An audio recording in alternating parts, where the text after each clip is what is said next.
all I can say is y'all must be suckers for punishment.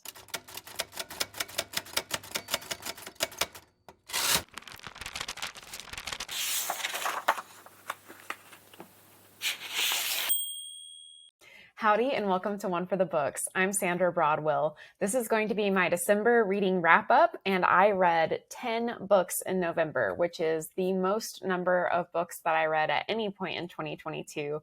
So that's really exciting. Let's dive right in. I started off my month with Circe by Madeline Miller. If you saw my Little Free Library bicycle tour, which I did earlier in the fall, you know this was one of the 2 books that I picked up during that Little Free Library bicycle tour, and I promised myself that I would read both of those books before the end of the year. So I finished this one off at the beginning of December. Circe is a beautiful, beautiful book. So this is a Greek mythological retelling. Circe is a goddess and a powerful witch, has a cameo in the Odyssey because she turns Ulysses' men into pigs. Madeline Miller just really delved into making Circe the protagonist of her own story and started from when she was born as the daughter of Helios, the sun god, and she discovers that she has witch-like abilities, and the gods fear her because her powers are so different from their own. And so because of that, she ends up getting banished to this island called Aiaia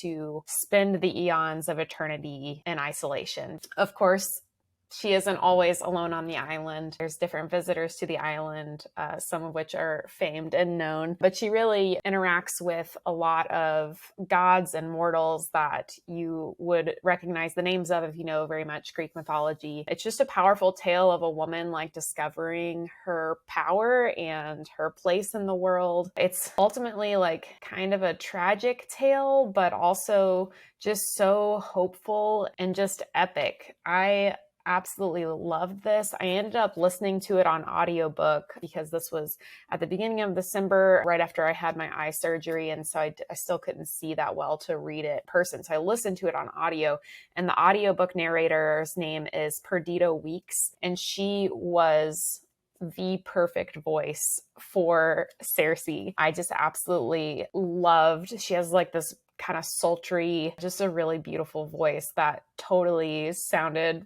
like a goddess. So I highly recommend the audiobook, but I can see myself rereading this book in the future just because there were so many moments in this book that were so beautiful that I would love to like underline and annotate in the future. Highly recommend if you have not read Madeline Miller. Then if you watched my 8 series that blew my mind in 2022 video, you've already heard me talk about the Memoirs of Lady Trent series. I read this first book, which is called A Natural History of Dragons, back in October, and then I finished the series books 2 through 5 in December. Briefly, this is a series set in the Victorian era about a young woman named Isabella who rejects the cultural expectations put upon her as a woman at the time and kind of shakes things up in order to create the opportunities for herself to become a scientist and study dragons. As she is writing these memoirs, she is an old woman that is very famed and respected, like a Jane Goodall-esque figure who's telling the tale of her expeditions throughout these memoirs. I had been considering these books fantasy because they're about dragons, but then I recently saw Murphy Napier talked about one of these books in her video and pointed out that the dragons are just like an animal that's being studied in this world, and there's no real magic or fantastical elements. And because she is studying them for science, that it's technically like a science fiction series, which I guess is technically true, but I don't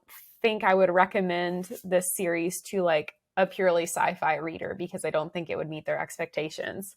So in my mind, I'm still considering it fantasy, even though I think by technical definition, it would be a science fiction series. So book 2, which I read right after Circe, is called The Tropic of Serpents. This book is definitely the weakest of the 5-book series. It covers Isabella's second expedition to this country that has like a dominantly like kind of swampy jungle ecology. The first half of the book, she like goes to this country, but before she can go to study the dragons, she really has to like immerse herself in the world and make good with the king of the area. And she gets wrapped up in a lot of this like political stuff, and it frankly just kind of drags. I love some good political intrigue, but it wasn't really like important, and it just felt like, when are we going to get to the good stuff? So the second half of the book really picks up and is just as good as all of the rest of the books, but the first half of book 2 was really slow. And so that made it, I think, the worst book in the series, even though I don't think it was a bad book by any means. Book number 3 of the Memoirs of Lady Trent series is called The Voyage of the Basilisk. This is the only book in the series where Isabella's son is with her for her expedition. I think he's like 10 or 12 in this book. This expedition is basically they're out at sea on a ship called the Basilisk. I think this series does a really good job showing like character development and growth, especially of Isabella and her relationships with some of the people on her expeditions. It also does a good job showcasing how Isabella is like always battling her desire to do what needs to be done to do the science versus like respecting the native people and cultures and respecting like their sacred sites and taboos and things like that, because those things are often at odds. It also showcases the hardships of travel during this time, especially being a woman, and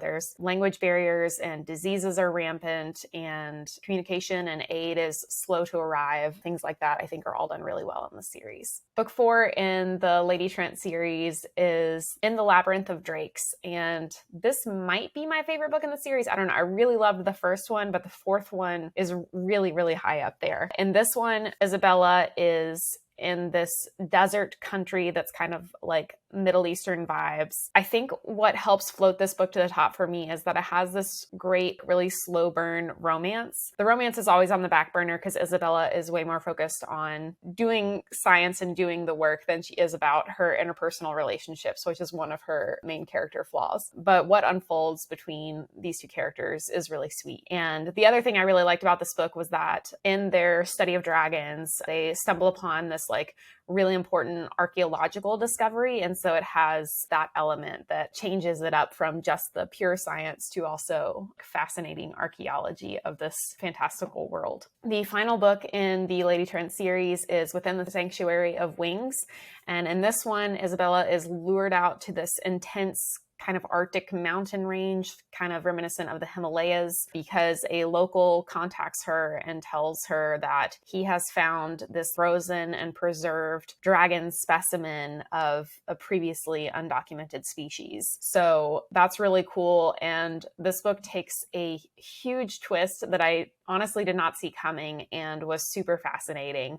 So I thought it was a great end to the series, but that's all I'm really going to say about it because I don't want to give anything away. After I finished the Memoirs of Lady Trent, I read The Night Circus by Erin Morgenstern. I heard this was a great kind of wintertime atmospheric read. My impression I got from reading the description of The Night Circus was that it was going to be this like sweepingly romantic tale set in a magical circus with this deadly competition happening at the same time. And while that's all technically true, I think my expectations did not meet the reality of the book. So it was a pretty disappointing read for me because of that. The characters that make up the romance in this book don't even talk to each other until like over the halfway point of the story. And even then their interactions are very like few and far between and kind of sparse. And so it seems like the romance is kind of insta-lovey and doesn't really justify the like big feelings that they have for each other. So I just didn't think the romance aspect of it was awesome. And then this deadly competition aspect of the book is like built up and built up and built up and built up throughout the entire book. And you're like, when is it finally going to happen? And then it happens and it's over in like 2 pages. And I was like, that was it. Like, that was like totally off of what I wanted out of this book. And so that was a letdown. And then after the deadly competition is resolved, the book just keeps going with like all of this narrative about, well, who's going to take over and manage the circus now that things have changed? And it's like, I don't care. I don't care who manages the circus. Like, that's not interesting to me. That's not why I came here for this story. So yeah, it was just a little bit of a letdown. What this book did have going for it were the vibes, which were impeccable. It was super atmospheric. The magic was very magical. It felt so cool. There was these midnight dinner parties that were super classy and awesome. The food descriptions, it just felt like you were definitely there. The Night Circus itself was so magical. The performances were really intense, and there was this like clock that was kind of a centerpiece of the circus that like was reality bending. It was super cool, and reading this book inspired me to like buy my own deck of tarot cards. So it has that going for it. Like the vibes were on point. It was just the plot and the pacing that didn't hit it for me. So in the end, I think I gave this like 3 stars. It was fine. Next up, I read Braiding Sweetgrass by Robin Wall Kimmerer. This is an absolute manifesto. It should be required reading for every science major around the world, in my opinion. Robin Wall Kimmerer is a Native American who's also a scientist, and she talks about what science and our culture at large kind of misses out on